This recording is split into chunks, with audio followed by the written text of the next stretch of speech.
Hi everybody and welcome to the latest video in the series for AQA Unit 2S, The Making of Modern Britain. This video is going to look at society during the years of the Thatcher government, 1979 to 1990.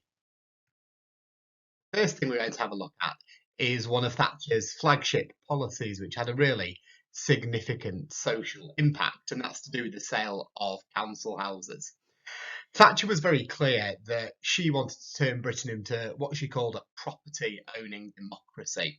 Her view was there were a lot of people living in rented council houses, and she believed that it would give them more of a stake in society if they were able to save up and buy their council house and become homeowners. And that was what the Housing Act allowed them to do in the year 1980. Thatcher was also aware that this was going to be popular with a lot of people, so she believed in it in principle, but also recognised the political impact of it too. In terms of the details of the Housing Act, council tenants would get a discount of anything between 33 to 50% on the price of the house. That depended precisely on how long they had lived. And the popularity of the scheme is shown by the fact that by 1988, you've got about 2 million people who have taken advantage of it. It was particularly popular with people in the south and the southeast of England, so much so that Labour, which had criticised the policy and opposed it, actually dropped. What is certainly notable, though, is that in more deprived areas, particularly in parts of northern England, the scheme certainly had less impact. It's also the case that councils were not allowed to build new council houses with the profits that they made. They had to use those profits to reduce their debts. And therefore, what you ended up with was far fewer homes to rent, fewer council houses. And as a result, if you are wanting to join the council waiting list, you're likely to find that is pretty long. So what we ended up with was, for a lot of families, they ended up in B&B accommodation, temporary accommodation, often not very suitable, particularly for larger families with children. That accommodation, it was also expensive for councils to fund. So this is a good example of a policy which was popular in parts of the country, popular with large groups of people. Those who benefited quite significantly.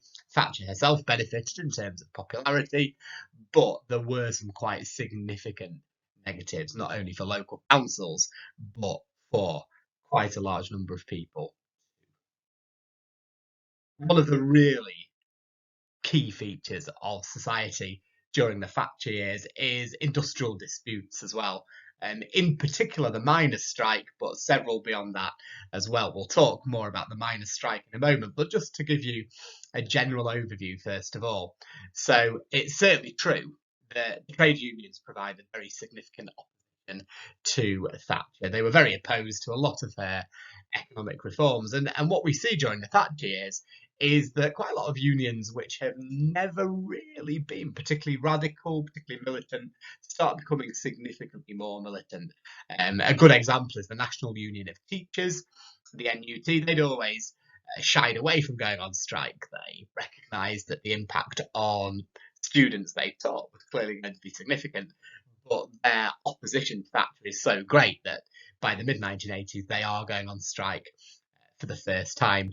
Some of the public sector unions as well, such as COSI and NUPE, which represent a lot of workers, particularly in the NHS, were also significantly more radical in the Thatcher years than they had been previously. Thatcher was very clear from the outset that she was going to pass the trade union reforms that she felt should have been passed long ago. 1980, the first example of these, Thatcher outlaws secondary picketing. Secondary picketing is where you've got strikers on a picket line, and that picket line will not be directly outside the place they work, but will be outside somewhere else which is related to the workplace. It may be, for example, somewhere which supplies a particular product or which sells it. That becomes outlawed. 4 years later, there's significant pressure on the unions to hold votes of members before strikes are held. Thatcher's view was that a small number of union leaders were more militant than a lot of their members, and she felt it was important to hold those ballots. First of all of these are massively controversial with the unions. Equally, there are some employers who take advantage of this relatively anti-union culture that's springing up in the Thatcher years to try and ban unions entirely from their workplace, or certainly to reduce their influence. One set of unions which finds themselves really significantly limited is the print unions. These were unions which had enjoyed a degree of influence in the 60s and in the 70s.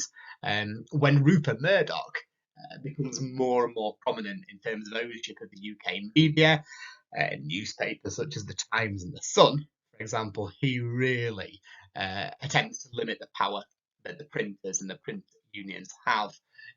This leads to a really big confrontation in January 1986 at one of Murdoch's plants in Wapping in East London. It goes on for 13 months. There's a really prominent strike. Ultimately, Murdoch is successful. Newspapers continue to be published. The Times is still out there. And finally, after 13 months, the strike collapses. But the most significant strike of the Thatcher years, by quite some distance, is the miners' strike. The background to this is, of course, partly Heath's confrontations with the miners in the early 70s, leading to the 3-day weeks. Thatcher is determined that she is not going to be defeated by the miners. Nevertheless, in the early years, she is still cautious. She's biding her time. So when in 1981 the National Coal Board says to Thatcher, look, we believe that coal mining is not an efficient industry, that we're going to have to close 23 mines, Thatcher takes her time. She knows what an impact the miners' strike had on the Heath government, and so she actually compromises. She reduces the amount of coal that's imported from abroad. She makes sure that the money, the subsidy that the National Coal Board is given is protected for the foreseeable future. She's biding her time. She's no fan of the miners' unions. She agrees with the NCB, but she doesn't yet want the kind of conflict that Heath had had. Fast forward 3 years, though, to 1984. Thatcher was absolutely convinced that the case for closing the mines remained strong, but between 81 and 84, she's got ready for the almost inevitable strike. Massive stocks of coal have been built up at power stations. North Sea oil is still flowing. The government is confident that they can withstand even a pretty big miners' strike as well. There's a new chairman of the National Coal Board called Ian McGregor. He's pretty close to Thatcher. He's determined to convince her that these closures have to happen. Thatcher agrees this time, and so there's an announcement by the National Coal Board that they're going to close. So we then move into the miners' strike, which follows from that. A really key figure, just as controversial a figure as Thatcher herself, is Arthur Scargill. We came across him in the 70s as leader of the Yorkshire miners. He is now the president of the National Union of Miners, the NUM, and Scargill claims that not only are 20 pits going to be closed, but he's seen a secret plan actually to close 70 pits. This is not just scaremongering. Ian McGregor denies it, but it does indeed emerge later on that there is a plan over the next 3 years to close 75 pits. Nevertheless, though, Scargill is a really controversial figure, absolutely loved, almost a godlike figure with many of the miners in his union, but it's not consistent across the entire country.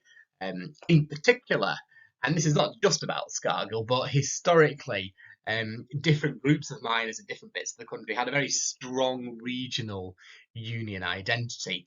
The Nottinghamshire miners felt very different, for example, to the South Yorkshire miners, and the Nottinghamshire miners are pretty against Scargill's leadership. So what you find in 1984 is that in protest at Scargill, the miners from Nottingham form their own miners' union, the UDM, and they say to Arthur Scargill, look, you're not really that interested in the life of ordinary miners. You are, in effect, a communist. You are a hard left ideologue. You're more interested in ideological purity and achieving a sort of socialism that's pretty much communism. You're more interested in that and the class struggle and bringing down the Thatcher government than you are in the everyday existence and struggles and lives of ordinary miners and their family. Scargill and his supporters in the NUM absolutely reject that allegation, and they say to the UDM, look, you are traitors. And they use that word scab. A scab is the strike breaker, really the ultimate insult that somebody can be given in the world of trade unions. So there is no love lost at all between the UDM and the NUM. The key thing about the miners' strike is that ultimately it is a defeat for the NUM and for the miners. And we're going to talk briefly about some of the reasons for that. One of the reasons why the NUM are defeated is the role played by the police. They're certainly far more effective at riot control, their tactics are more sophisticated, and their equipment is newer and better than it had been during those days of the 70s when the Heath government faced the miners. Now, the NUM feel that the police have overstepped their role. Police are supposed to, democracy to be independent, they're supposed to keep order. The NUM claim that the police are working for Thatcher, that they share her ideology, and they use that word politicised. They see the police as a political organisation sent to defeat them. And on the one hand, this sounds like conspiracy theory, but on the other hand, we get something called the Battle of Orgreave in South Yorkshire, which is a really bloody and brutal confrontation between the miners and the police. You get at least 50 strikers, around 70 police officers injured quite badly in a series of violent confrontations. Orgreave, you have thousands of miners, thousands of police involved, and the NUM say, look, the police have been brutal, they've beaten striking miners. This is a sign that the police are working for Thatcher and actively trying to defeat us. So there's huge hostility between the miners and the police, and you can argue as well that the role that the police play is important in ensuring that the strike ultimately doesn't achieve its objectives. We've also mentioned the regional divisions already, with the fact that the UDM break away and are very critical of Arthur Scargill.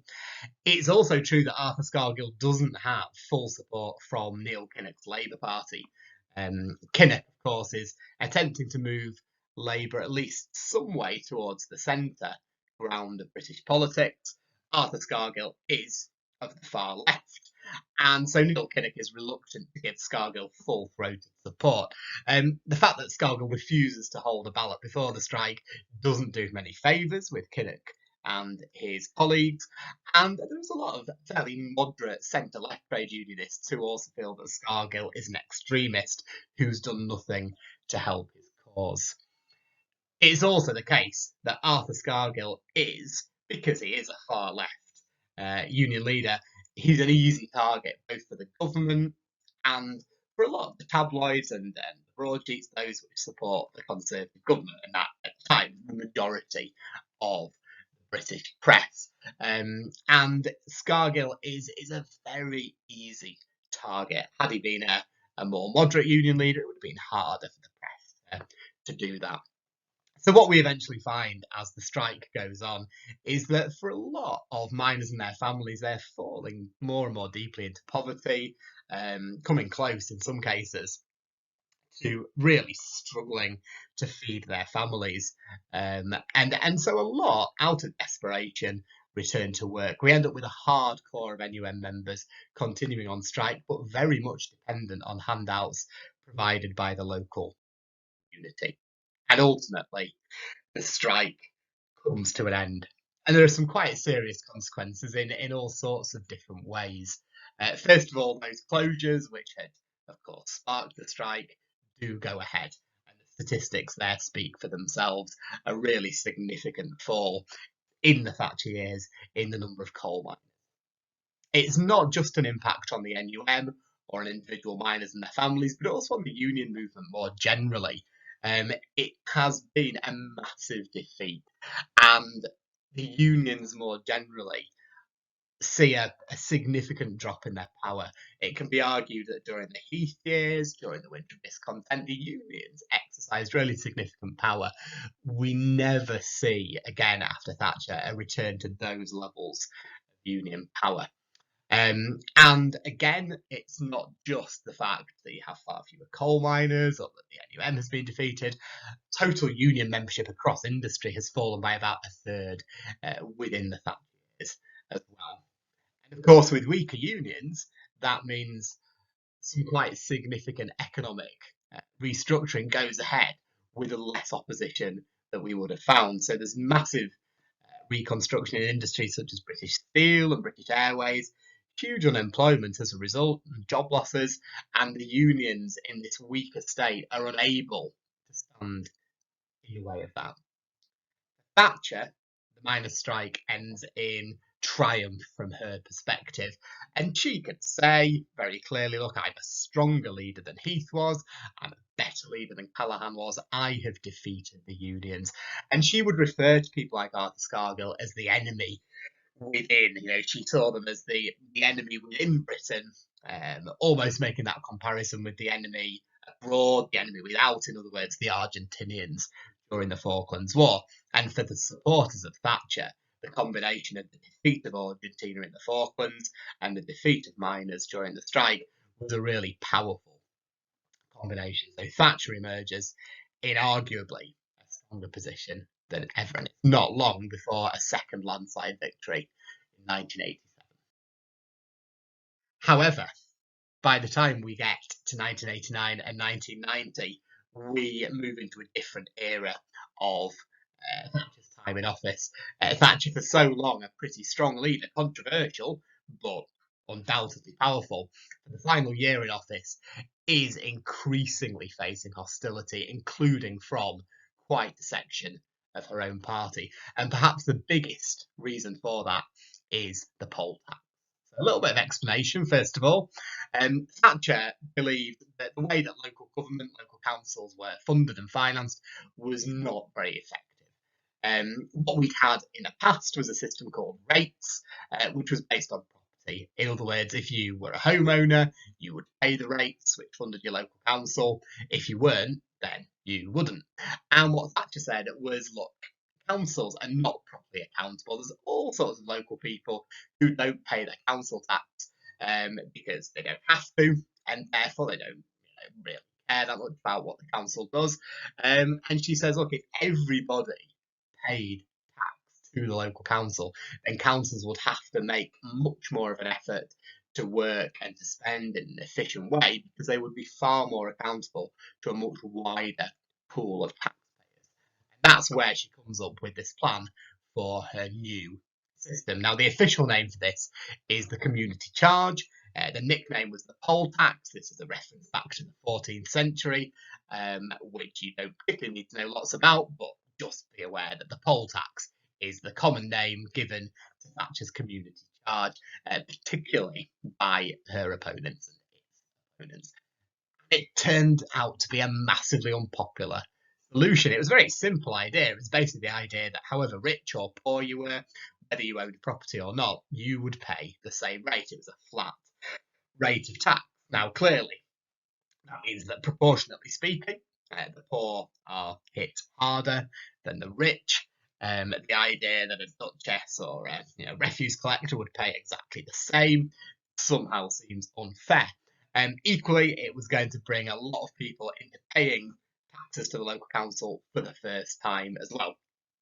Now, Thatcher was absolutely determined, despite the criticism, despite question marks being raised even by some of her cabinet, to press ahead.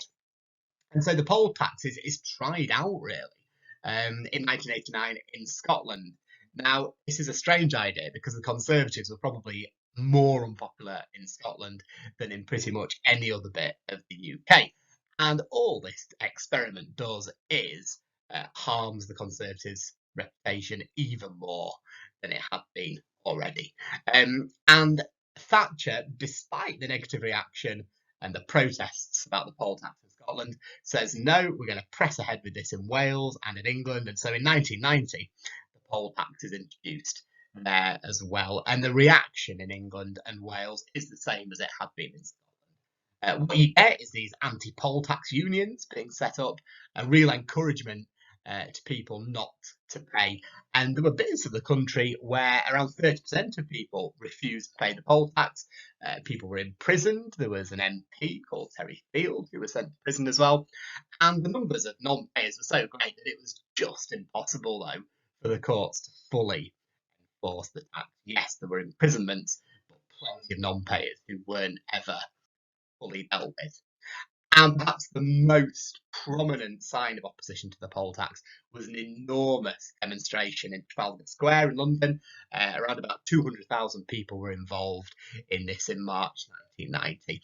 And it very quickly, although it began as a peaceful demonstration, descended into a riot. Thousands, around 5,000 injuries, partly demonstrators, partly police officers, and quite a lot of bystanders, both locals and tourists. Like many riots, it led in some cases to looting. We saw the smashing of shop windows, cars being set on fire and overturned, and at least for a few hours in central London, it looked like the police had lost control. It resulted eventually in about 300 arrests. It resulted too in further allegations, just like during the Battle of Orgreave, of the police being brutal, of the police working for Thatcher, of the police being politicised. But when the dust settled, perhaps the most significant outcome of all of this was it really added to the perception that after 10.5 years as Prime Minister, Thatcher was out of touch, massively out of touch with public opinion, and burying her head in the sand. There were quite a lot of members of the Conservative government, including her own cabinet, who were really very uncomfortable about the poll tax. Thatcher increasingly refused to listen to them. So the poll tax also playing a major role in Thatcher's ultimate downfall. The final area of society that we need to be aware of is about opposition to the Thatcher government. As you'll know, for a lot of the 1980s, the Labour Party is relatively weak. You've got the SDP Liberal Alliance, relatively successful in terms of votes won, but relatively unsuccessful in terms of the number of MPs they get in the House of Commons. Clearly left and centre opposition very much divided.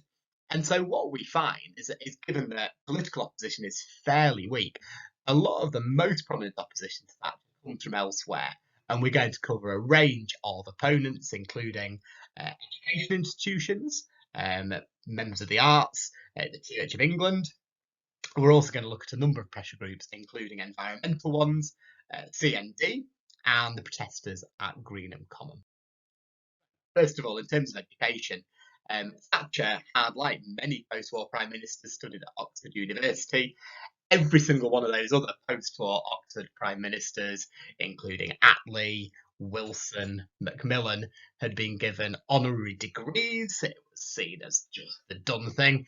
Oxford refused to give one to Thatcher.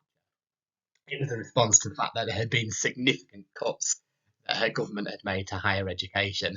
But there was outrage from Thatcher and her supporters, but Oxford University said this is the right thing to do. We're not going to reward Thatcher when she has cut higher education so significantly. And then in terms of the arts as well, there'd been quite big cuts in arts spending.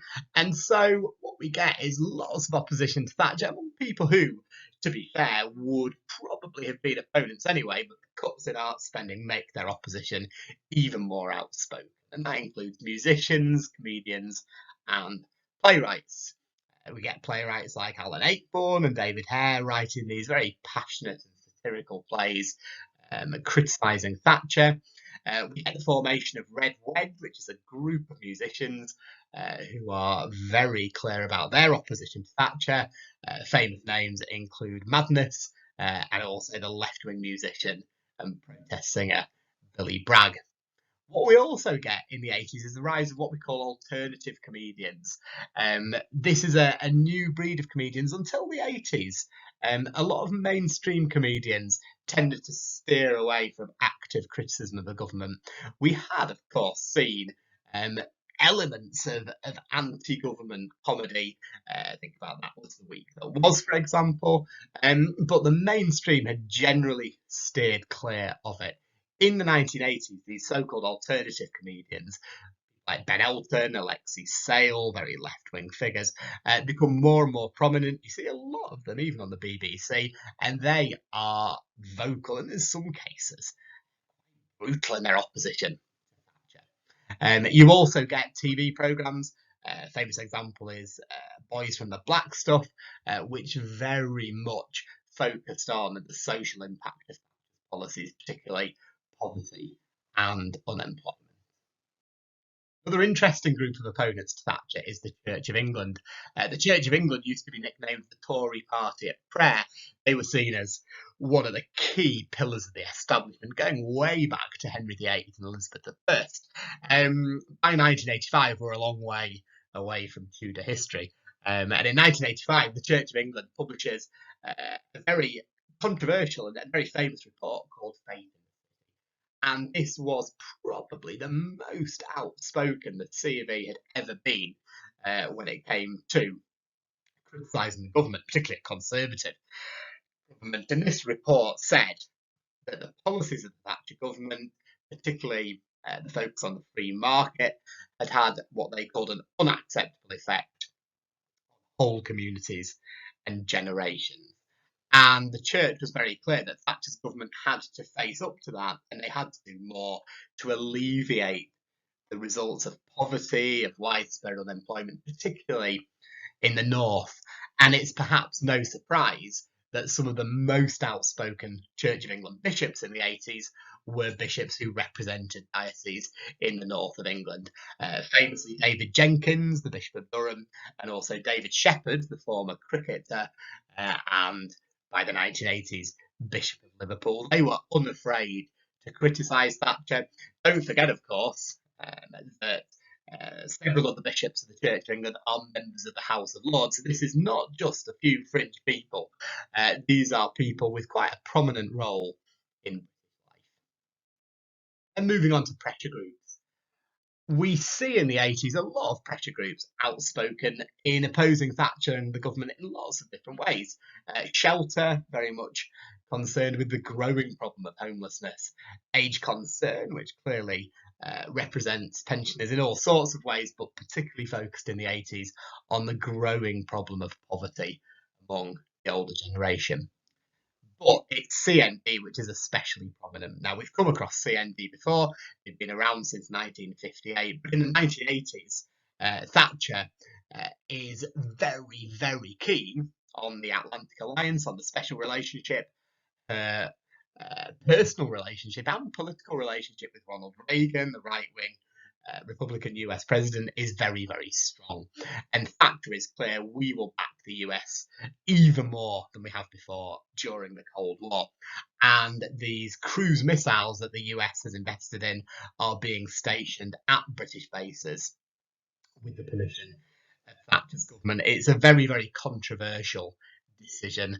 The fear of nuclear war is at its height. The Cold War is at a particularly tense place again by the early 80s. And CND begins to organise these huge protest marches, like the Old Marston marches of the late 50s and early 60s. And what you get, perhaps most famously in September 1981, is a camp being set up by female protesters outside the base at Greenham Common. This is where the cruise missiles are going to be based. And for both feminists and pacifists, Greenham Common becomes a really important focal point. One of the most eye-catching events at Greenham Common, once the camp's been set up, is this 14-mile human chain that's set up there in April 1983 as the missiles arrive. There's about 70,000 people involved in that. And the Greenham Common women have this remarkable ability to keep on going. So the local council, Newbury Council, demolishes the camp. It evicts the women in 1984, but almost overnight and literally after dark, they set the camp up. And it actually continues in existence till 2000. Now, in 1991, the cruise missiles moved away from the camp, but it becomes a focus of opposition instead to Trident missiles between 1991 and 2000. So Greenham Common, another very visible symbol of protest against that.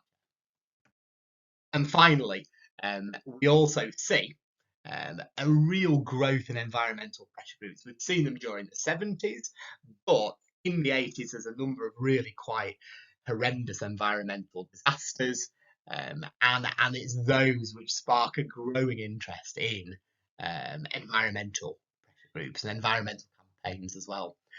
We get a huge gas leak in India at a pesticide factory in a place called Bhopal in 1984. Around about 8,000 people are killed. The huge nuclear disaster as well at Chernobyl in Ukraine, part of the USSR, in 1986. And this releases radioactive particles into the atmosphere. Although the initial death rate is far lower than in Bhopal, it's clear very quickly that this is going to lead to thousands and thousands of people ultimately dying from cancers linked to radioactivity. So incidents in Bhopal and Chernobyl really reinforce some of the key points that these environmental pressure groups are making.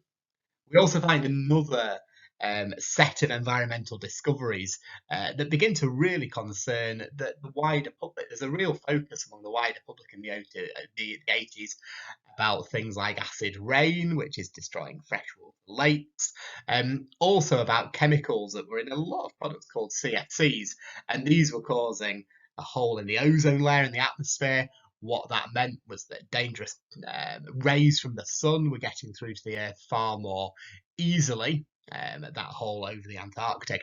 And these were very much mainstream concerns that a lot of people were becoming aware of in the 1980s. And that leads to a growth in support for some of those pressure groups. And like in the 70s, what we see is that, in particular, Friends of the Earth and Greenpeace are out there, very prominent, increasingly influential in response both to these environmental discoveries and also these environmental disasters. Huge thank you to Tom for that. Good to have him back, and hopefully we'll have a burst of more videos on modern Britain coming. So this is part of the playlist that Tom and I have done on modern Britain, 1951 to 2007, and we're going to continue trying to add to it. But again, huge thank you for Tom. If you haven't already done so, please do subscribe, like this video, tell Tom how much you appreciate his work, and hopefully there'll be more like this as we try and get as much of this series completed as we can. Thank you very much for watching.